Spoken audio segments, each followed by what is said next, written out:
Hey guys, for anyone watching, I'm going to be going over the differences between the Vapor 9 and the Vapor 10 today. I'm going to compare them for weight, I'm going to compare them for size and fit, for width, I'm going to compare their stud plates, I'm going to compare their uppers for how soft they are, I'm going to compare how the toe box feels between shoes. I'm going to juggle with them and tell you the difference in juggling. I'm going to play with the Vapor 10s and then let you know how a brand new pair of Vapor 10s feels when you first put them on. And if you're deciding between a Vapor 10 and a Superfly 4, I don't have a Superfly 4, but I'll definitely be able to let you know if the Vapor 10 is worth your money. I've worn Vapor 1 through 10, so throughout this video, I'll most extensively be comparing the Vapor 8 and Vapor 9 to, Vapor 9 and 10 to Vapor 8, because that's the cleat with the most similarity. And hopefully after this video, all these questions will be answered, and if you're interested, just keep watching. Hey guys, just got a new set of Mercurial Vapor 10s. Just so you can see the label. Okay, here's the shoe. Watched several review videos before I got them. The upper is pretty soft. I don't know, sometimes in the videos it looks a little softer than it actually is. I mean, it's soft, don't get me wrong, but it kind of, it still has a little bit of rigidity to it. The tongue is a little different. It's stretchy, kind of like a firm, I don't know if you've ever had those pair of gloves that are for handling corrosive substances. Kind of has that kind of it's felt. It's felt inside and then stretchy on the outside. So here's the shoe. Better lighting. All my lights burned out in my house. So I guess you can tell it has an internal heel counter there.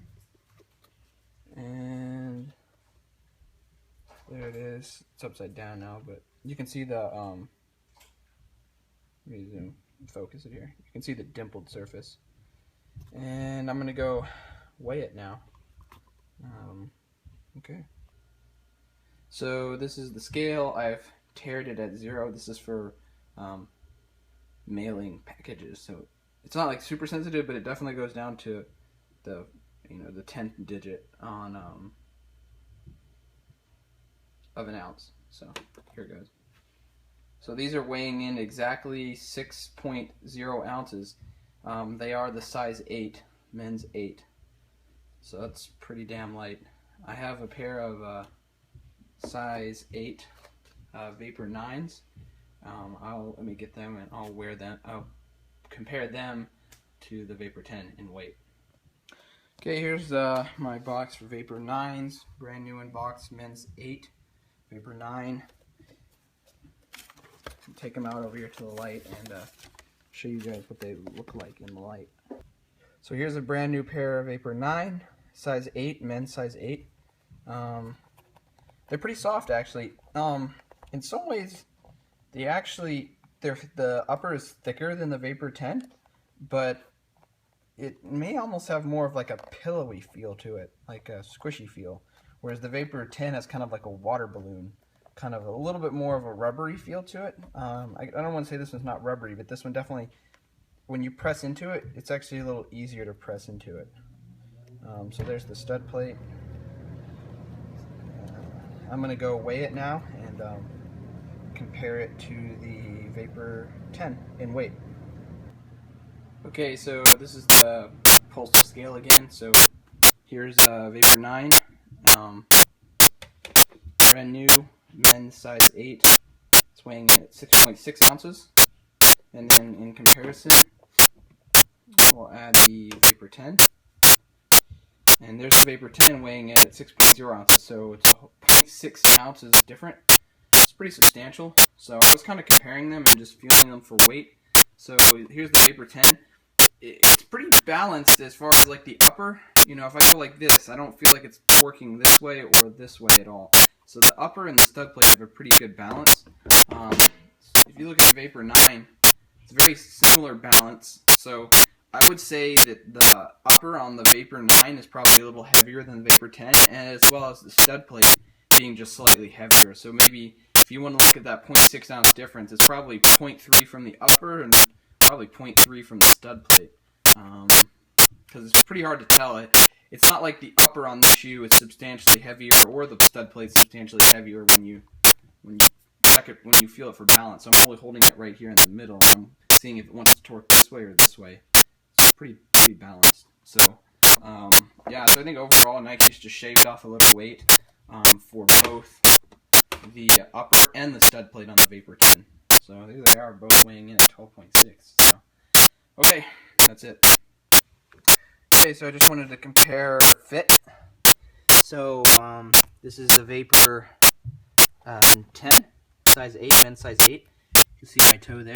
You can kind of see the bump where my toenail is. And then you can see Vapor 9. Here's my cat. Hey, Chaos. Okay, move, Chaos. Vapor 9. They fit about the same. I would say the studs on the Vapor 9 actually are a little... You feel this stud right here on the Vapor 9 more than you feel this stud on the Vapor 10. I don't know if this one's a little longer. Not sure. Almost like the shoe here is a little bit more curved, so the D studs maybe are higher, and that one sits a little bit lower, versus this stud plate might be a little flatter. When you flex the shoe, this one definitely has more bulk here. It's not like it's a bad thing because Vapors are lightweight in the first place, but this one has almost nothing that you feel like. So when I flex my foot here, it's almost like there's nothing on top of my foot. I don't feel any resistance to the flex. These don't have hardly any resistance either, but you can definitely tell there's a little bit more. I was just joggling with them a second ago, and pretty comparable as far as like the touch. Not a big difference. So if you're like, oh, I want a better touch, it's probably not going to matter. This one's a little lighter, a little bit heavier, but this one also has a little bit more cushion. Probably if you get stepped on with this one, it'll probably hurt a little bit worse. That one has Vapor 9 has a tiny bit more protection, but obviously neither should have very much protection. So, okay, that's it. The fit and the heel, real quick, is practically the same. I'd say the Vapor 10 has a little bit less material. Might be a smidgen lower cut than the Vapor 9, but if anything, not by much. So when I point my toe here, I don't really feel anything in the back here. That's annoying me in some shoes, so these are pretty good. Both of them, I'd recommend them, but these are a little lighter, so I'm probably going to play with the Vapor 10s. Okay, later. I put the shoes on a second ago and then realized that I didn't talk about fit. I only mentioned the length. So I've had a pair of Vapor 1 through Vapor 10. I've worn every single Vapor. So recently, I don't know, since probably about Vapor, I want to say Vapor 8. Yeah, Vapor 8. They kind of got a different, the stud plate became like this. So this shoe fits the same as Vapor 8. So if you have a Vapor 8, you can get the exact same size. It'll be perfectly fine. I'd say the toe box on the Vapor 10 is just a little narrower. See how it slopes down pretty steeply there? So when you first put it on, you're going to feel your toes at the end of the shoe more, but I haven't worn these yet, but I feel like the shoe will break in and kind of stretch to be right, perfectly fitting the top of your foot, which is probably a good thing. So I wouldn't go up in size. I would just wait for the shoe to break in. Vapor 9, even more than Vapor 10, fits pretty much exactly like Vapor 8, except the felt upper on the Vapor 8 might have been a little more flexible than this, and the toe box might be a tiny bit narrower. But like I said, I would get the same size and then wait for that toe box to break in so that there's no space between your toe and the top of the shoe. The length is the same, it's just going to be a little tighter on top of your foot while you break it in. As far as width, it's the same fit as always. Underneath the foot, it's exactly the same on the Vapor 9. On the Vapor 10, it's exactly the same.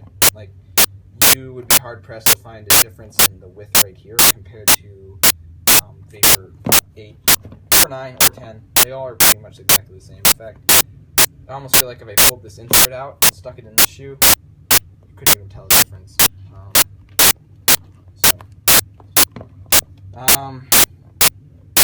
That's it. Same fit, slightly narrower toe box. And then there's my cat again. Hey, Chaos. Okay, so I just finished playing a game with these. Touch was as expected. The wear and tear is what I'm going to show you after one game. I had a guy step on my shoe here, left some black. We were playing on a turf field, so it left some black there. On the right shoe, I took one shot and caught the toe. And as you can see, nothing happened. So some shoes have a real problem after when you hit the ground with your shot with the tip of your toe. It'll really separate the boot from the upper from the stud plate. But I don't see that happening here, so these should be pretty durable. Overall, they felt good, just like either a Vapor 8 or a Vapor 9. And I think they're going to be pretty durable. So that's that.